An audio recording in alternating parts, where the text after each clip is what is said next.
اعوذ باللہ من الشیطان الرجیم بسم اللہ الرحمن الرحیم رب اشرح لی صدری ویسر لی امری واحلل عقدۃ من لسانی یفقہوا قولی۔ السلام علیکم ورحمۃ اللہ وبرکاتہ۔ سورہ کہف کی آیت نمبر 27 آج ہم نے پڑھنی ہے۔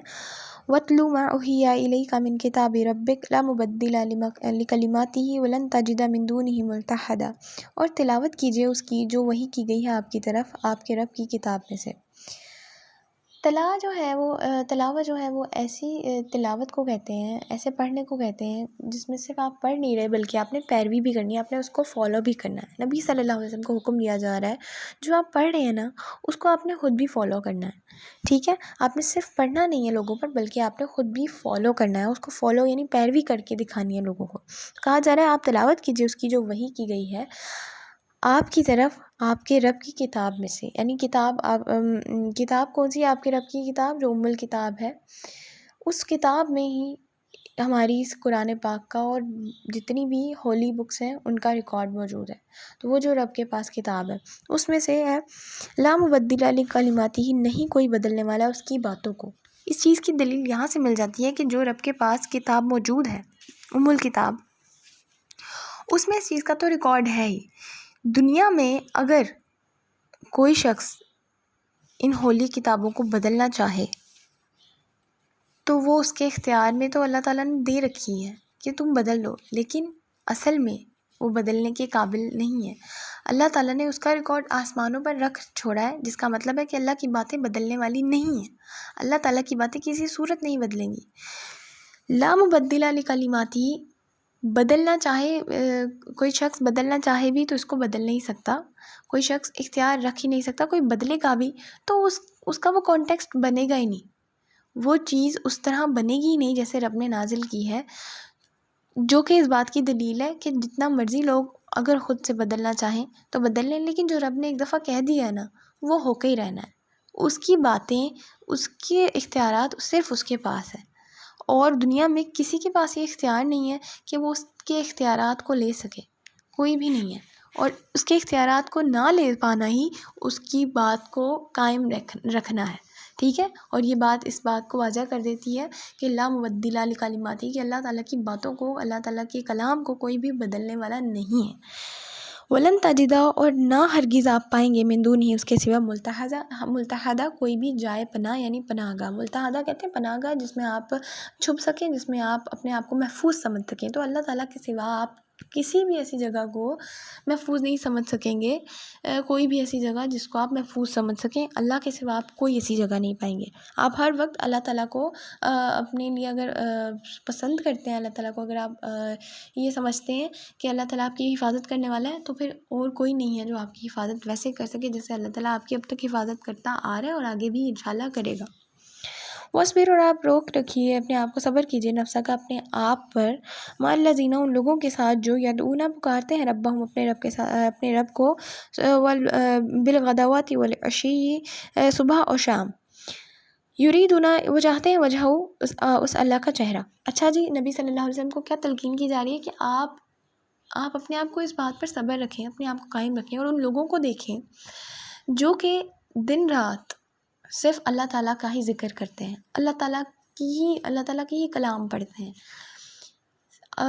جو ہے غداوہ کہتے ہیں صبح کا وقت، ایسا وقت جب تمام لوگ مصروف ہوتے ہیں، جب تمام لوگ مشغول ہوتے ہیں اپنے کاموں میں، اپنے بزنس میں، اپنے ہاؤس ہولڈ میں، اپنے جابس میں، تمام لوگ مشغول ہوتے ہیں، لیکن وہ لوگ جو اپنی جاب، اپنے بزنس، اپنے ہاؤس ہولڈ کو چھوڑ کر اللہ تعالیٰ کا ذکر کرتے ہیں، آپ ان لوگوں کو دیکھیے۔ غداوہ ایسی چیز کو ایسے وقت کو کہتے ہیں نا، یہ ہوتا ہے کوئی 10، 11، 12 کا ٹائم، یہ کتنا پیک کا ٹائم ہوتا ہے جب سب لوگ اپنے کاروباروں کی طرف جا رہے ہوتے ہیں، اپنے جابس کی طرف جا رہے ہوتے ہیں، جب گھر کے کام بھی اپنے وقت پر صحیح ٹائم پر ہو رہے ہوتے ہیں، تو اللہ تعالیٰ کہہ رہے ہیں ایسی صورت میں یہ لوگ اللہ تعالیٰ کا ذکر کرتے ہیں ساتھ ساتھ۔ والعشی، اور شام کا وقت، عشی کہتے ہیں مغرب سے پہلے کا وقت، ٹھیک ہے؟ تو یہ لوگ اس وقت، اور مغرب سے پہلے کا وقت کیا ہوتا ہے جب تمام لوگوں نے لوٹنا ہوتا ہے گھر کو، بزنس سے واپس آنا ہوتا ہے، لوگوں نے اپنی جاب سے واپس آنا ہوتا ہے، گھر والوں نے اپنے کام نپٹانے ہوتے ہیں. نہیں، تب جب اپنے کام نپٹا رہے ہوتے ہیں تب ان کو اپنے کام نپٹانے کی نہیں بلکہ اللہ کے ذکر کی فکر ہوتی ہے. آپ ایسے لوگوں کو دیکھیں نا، یریدون، اور وہ کس لیے کرتے ہیں؟ یہ جو ان کی مصروفیت سے وقت نکالنا اللہ تعالیٰ کے لیے صرف ایک ہی مقصد ہوتا ہے، یریدون وجہہ، اللہ تعالیٰ کا چہرہ پانے کے لیے، اللہ تعالیٰ کے چہرے کا ارادہ کرنے کے لیے، بس اور کوئی نہیں. ولا تعدو، اور نہ تجاوز کریں عیناکا، آپ کی آنکھیں، انہوں ان سے، تریدو، کہ آپ ارادہ کریں، زینت الحیات دنیا، دنیا کی زندگی کا، دنیا کی زینت کا، دنیا کی خواہشات کا، دنیا کی اٹریکشن کا. اور اس وقت آپ کی آنکھیں ان لوگوں کی طرف نہ جائیں، تجاوز نہ کریں جو کہ دنیا کی طرف اتنے جھکے ہوئے ہیں کہ ان لوگوں کو اللہ کا ذکر یاد ہی نہیں رہتا. آپ ان کی طرف نہ دیکھیں، یعنی آپ ان کی طرح کے نہ ہونے کی کوشش کرنے لگ جانا کہ آپ اس طرح ہو جائیں کہ وہ آپ کے اس طرح کرنے سے وہ لوگ آپ کی طرف راغب ہوں گے. نہیں، جنہوں نے راغب ہونا ہے انہوں نے اپنی مصروف بھری زندگی میں سے بھی اللہ تعالیٰ کا ذکر ڈھونڈ لینا ہے، اور جنہوں نے نہیں راغب ہونا، اللہ تعالیٰ نے ان کو ہدایت نہیں دینی، اللہ تعالیٰ نے ان کو گمراہی کے لیے ہی چننا ہے. ولا تؤتی من اغفلنا قلبه عن ذکرنا واتبع هواه وکان امره فروتا، اور مت اطاعت کریں اس شخص کی کہ ہم نے غافل کر دیا اس کے دل کو اپنے ذکر سے. اللہ تعالیٰ کہتے ہیں یہ لوگ سمجھتے ہیں کہ ان کو وقت نہیں ملا تو ہم نے ان کو وقت دیا ہی نہیں. اللہ تعالیٰ کہتے ہیں ہم نے ان کو غافل کیا ہے. یہ لوگ کیا سمجھتے ہیں کہ یہ لوگ بڑے پھنے خواہ بن گئے ہیں کہ یہ اللہ تعالیٰ کو یاد نہیں کر رہے. تو اللہ تعالیٰ کہتے ہیں یہ لوگ کیا یاد نہیں کریں گے، ہم نے ان کو یاد کرنے کی مہلت ہی نہیں دی، ہم نے ان کو غافل ہی اتنا کیا، ان کو مشغول ہی اتنا کیے رکھا کہ ان کو یاد ہی نہ رہ سکے کہ انہوں نے اللہ کا ذکر بھی کرنا ہے، اللہ کو یاد بھی کرنا ہے. واتبع، اور آپ پیروی، اور اس نے پیروی کی کس کی؟ ہواہ، اپنی خواہش کی، اپنے نفس کی، اپنی خواہش کی. وکان امرہ فروتا، اور ہے اس کا معاملہ حد سے بڑا ہوا، یعنی وہ حد سے بڑھ چکا ہے، وہ بالکل بھول چکا ہے اپنے اصل کو، اپنے حقیقت کو اپنی بالکل بھول چکا ہے. وہ اتنا مشغول ہو گیا کہ وہ سمجھتا ہے اسے صرف دنیا میں ہی رہنا ہے. وَقُلِ الْحَقُّ مِنْ رَبِّكُمْ، اور کہہ دیجئے حق تو ہے تمہارے رب ہی کی طرف سے ہے، تمہارا جو حق ہے، سچ بات ہے، حقیقی بات ہے، صرف رب کی طرف سے ہے. فَمَنْ شَاءَ فَلْيُؤْمِنْ، سو جو چاہے تو وہ ایمان لے آئے، وَمَنْ شَاءَ فَلْيَكْفُرْ، تو جو چاہے وہ کفر کرے. یعنی اب یہ سچویشن چل رہی ہے کہ جیسے آپ ایک دکاندار کے پاس جاتے ہیں اور وہ آپ اس کے ساتھ بارگیننگ کر رہے ہوتے ہیں، تو ایسی صورت میں وہ دکاندار آپ کے ساتھ کیا کرتا ہے؟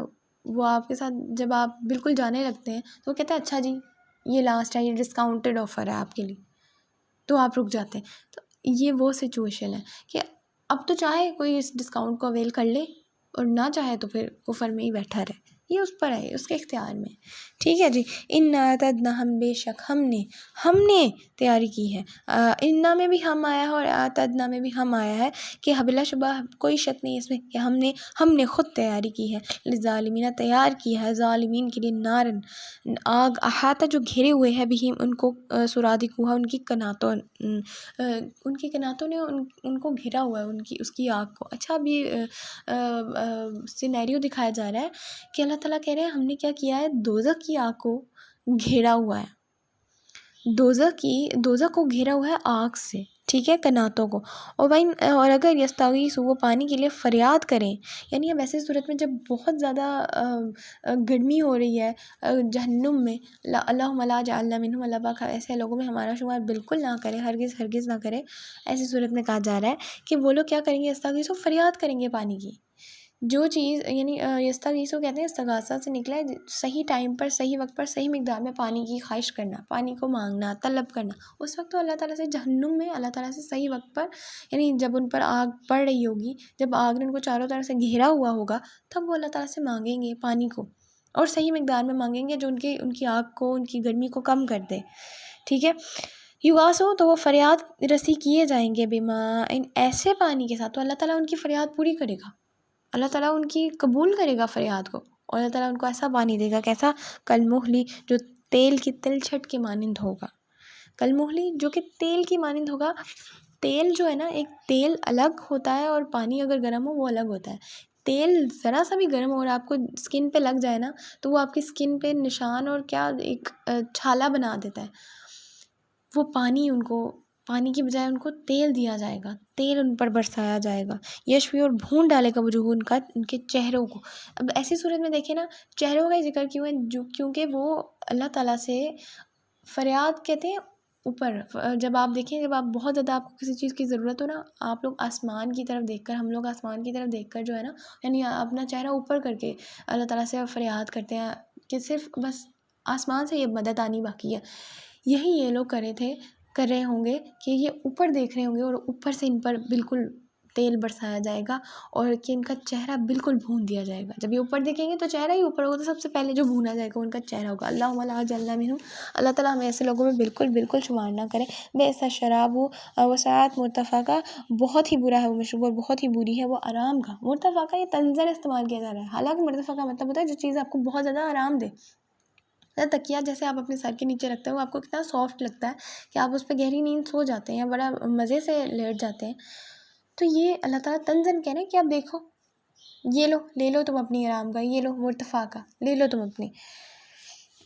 ان الذین آمنوا وعملوا الصالحات انا لا نضیع اجر من احسن عملا، بے شک وہ لوگ جو ایمان لائے اور انہوں نے عمل کیے نیک، بلا شبہ ہم نہیں ضائع کرتے اجر اس شخص کا جس نے اچھا عمل کیا، احسن بہترین عمل کیا۔ ہم نے اس کے عمل ضائع کیوں کرنے ہیں؟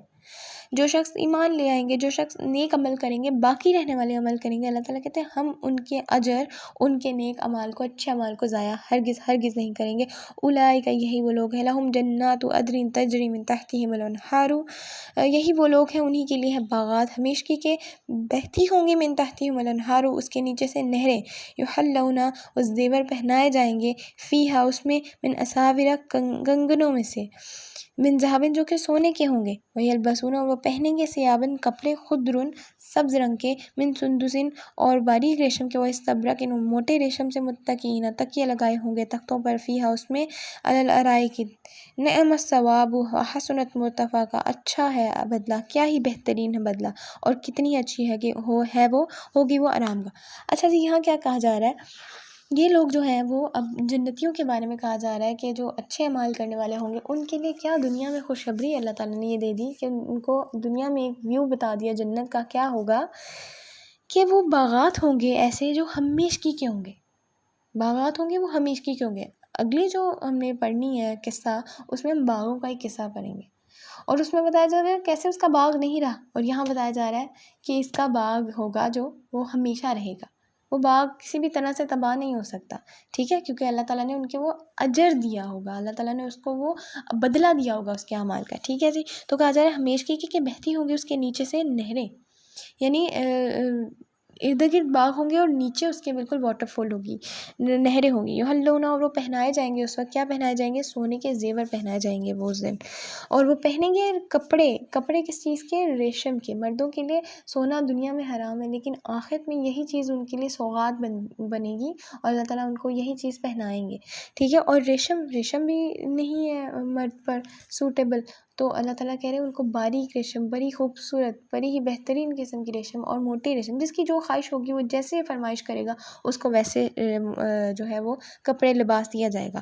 متکئین، وہ ایسے تکیے لگائے ہوئے ہوگے، مطلب بالکل ٹیک لگائے ہوئے ہوگا، من تحتی فیہا علی الارائک، اپنے جو ہے وہ تختوں پر، یعنی اس وقت وہ ایسے ہوگا جیسے وہ بادشاہ ہے، وہ اپنی ہی حکومت میں، اپنی ہی ایک بادشاہت میں ایک بادشاہ ہے، یعنی وہ اس طرح بالکل ٹھاٹ باٹ سے بیٹھا ہوگا۔ اللہ تعالیٰ ہمیں ایسے لوگوں میں شمار کرے۔ نعم ثواب و حسنت مرتفقہ، کیا ہی اچھا ہے انجام، کیا ہی اچھا ہے ثواب، اور کتنی ہی بہترین ہے وہ آرام کا۔ اب یہاں پہ بھی وہی الفاظ استعمال ہوئے ہیں، مرتفقہ، یہاں پہ بھی یہی کہا گیا کہ آرام کا، لیکن یہاں پہ اللہ تعالیٰ ان کے لیے انعام کو ظاہر کر رہے ہیں کہ ان کا انعام ہوگا کہ وہ اس میں آرام سے رہیں گے، ان کے لیے اس میں بھلائیاں ہوں گی۔ یاد رہے یہ صورت مادی اشیاء پر غور کرتی ہے، یہ صورت ہماری مٹیریلسٹک جو تھنگز ہیں ان کو ہائی لائٹ کرتی ہے، جو کہ ہمارے لیے فتنے کا باعث بنتی ہے دنیا میں، اور ہمارا جو دنیا کا سب سے بڑا فتنہ ہے وہ دجال کا فتنہ ہے، اور دجال نے ہمیں دنیا ہی کی انہی چیزوں کی وجہ سے، طاقت، علم، دولت، انہی چیزوں سے آزمانا ہے دجال نے ہمیں اسی سے آزمانا ہے، اسی سے ہماری آزمائش کرنی ہے. تو یاد ہے اس کا مین فوکس، پرائمری فوکس جو ہے سورت کا، وہ مادی اشیاء پر ہی ہے. ٹھیک ہے. اور کیسے اللہ تعالیٰ ان مادی اشیاء کو ہمارے آخرت کے انجام کو بہتر بنا کر واضح کرتے ہیں. سبحان اللہ. اللہ تعالیٰ ہمیں ایسے لوگوں میں شمار کر لے. آج کے لیے اتنا ہی. بارک اللہ لی ولکم فی القرآن الحکیم و نفعنا ایاکم بالآیات و ذکر الحکیم. السلام علیکم.